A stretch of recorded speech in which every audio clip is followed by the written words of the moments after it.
In this tutorial, we will take a look at examples of exporting data with SQLite using the SQLite3 command line interface tool, including the following key commands. The SQL code used in this video is available in GitHub. See the link in the description section of this video. First, we will launch a command prompt window.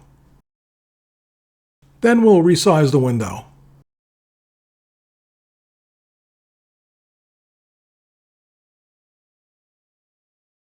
Next, we will navigate to the folder of the SQLite database location. Then we will remove the customer parts.db database. Next, using the SQLite3 command line, we will create the customer parts.db database. Next, we will use the read command to input this SQL file that will create the customer parts tables and insert the data. Then we will display the tables that are in the database, followed by selecting the data in the customer table.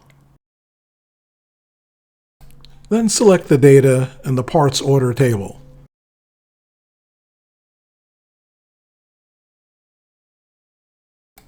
Next, we will export the customer table as a comma-separated value file. First, we will turn the headers on, which will output the column headings in the first row of the CSV file. Then we will set the output mode to CSV, which is comma-separated values. Next, we will use the once command to direct output to a specified file. This command resets the output destination to the standard output after the query has completed. The select statement will output the customer table to the file that was specified. Next, we will open the CSV file that was just created. Here we can see that the first row contains the column headings, followed by the comma-separated values.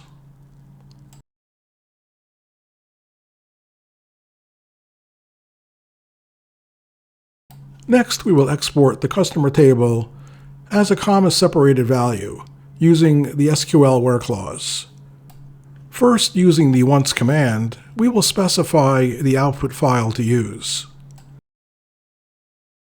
Then add the where clause to the select statement, where country equals USA. Next, we will open the CSV file that was just created.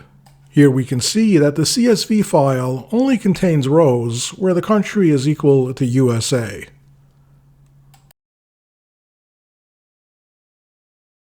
In this next example, we will export data as tab-separated values. Exporting to pure TSV without any field quoting can be done by entering the .mode tabs before running a query. However, the output will not be read correctly in tabs mode by the .import command if it contains double quote characters.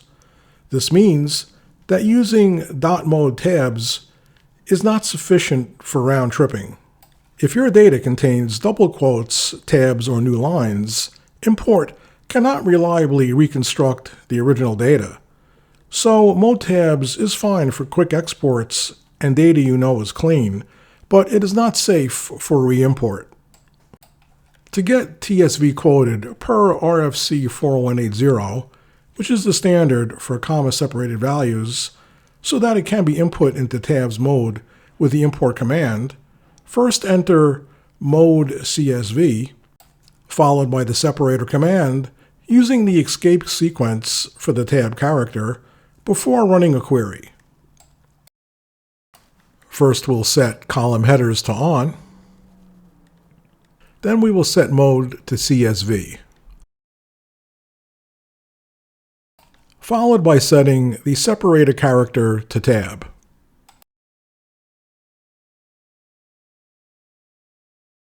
Then we will use the once command to specify the output file to use, in this case with the extension TSV. Next, we will select all of the data from the customer table. Now we will open the tab separated value file that was just created. Here we can see that the values have been separated by tabs.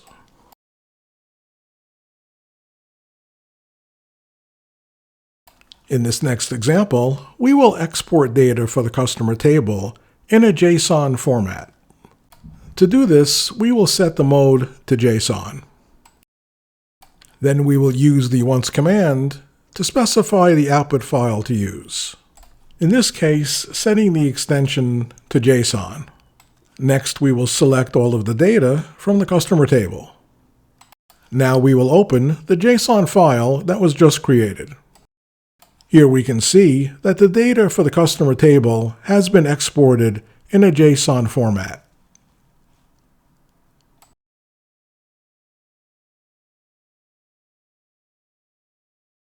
In this next example, we will export data from the customer table to an Excel spreadsheet. To do this, we will use the Excel command, followed by selecting all of the data in the customer table. This will launch an Excel spreadsheet that will contain all of the data that was selected from the customer table.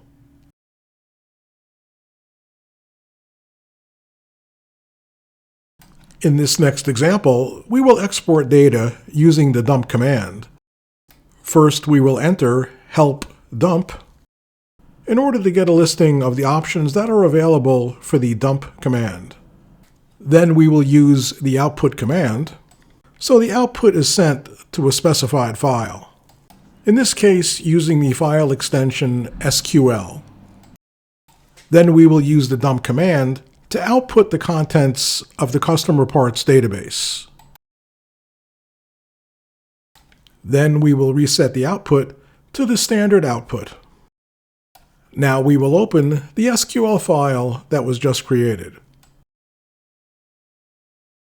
Here we can see that the create table for the customer table has been generated, along with its insert into statements for its data, and the same for the create table of the parts order table, including the insert into statements for the parts order table. Note how the begin transaction and the commit transaction have been added.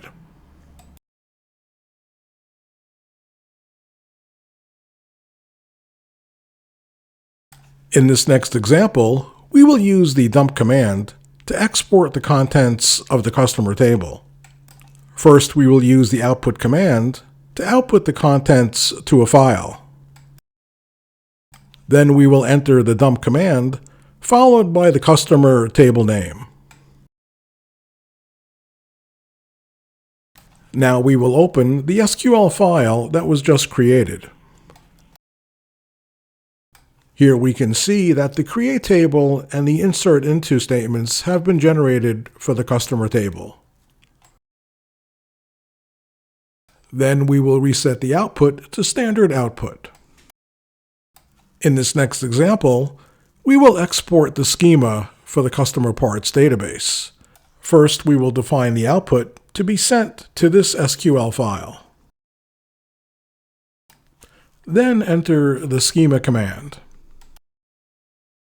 Then we will open the file that was just created. Here we can see the schema that was created for the tables in the customer parts database.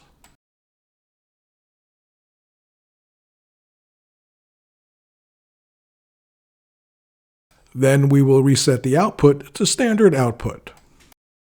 In this next example, we will export the schema of the customer table. First, we will define the output to be sent to this SQL file. Then we will enter the schema command along with the name of the customer table.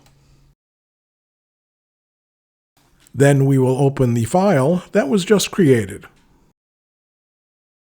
Here we can see that only the schema for the customer table has been exported.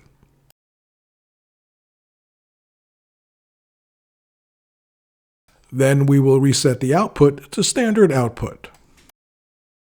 In this next example, we will export only the data for the customer parts database.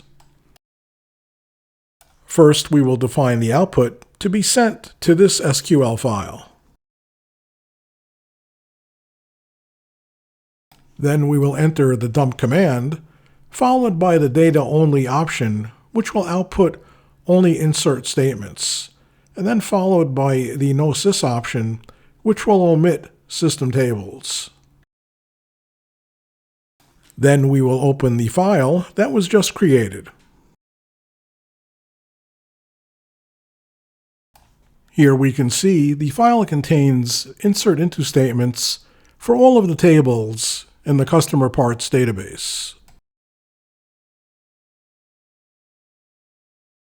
Then we will reset the output to standard output. In this next example, we will export the data for only the customer table using the dump command. First, we will define the output to be sent to this SQL file. Next, we will use the dump command along with the data only option that outputs only insert into statements, and the no sys option that omits system tables and include the name of the customer table.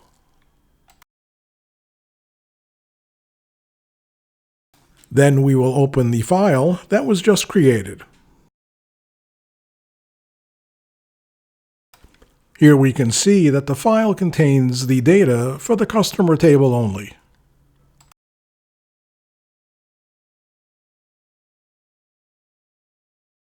Then we will reset the output to standard output.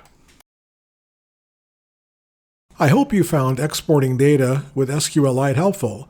If you have, click on the like button. And to receive any updates to this channel, click on the subscribe button. Thank you so much for watching.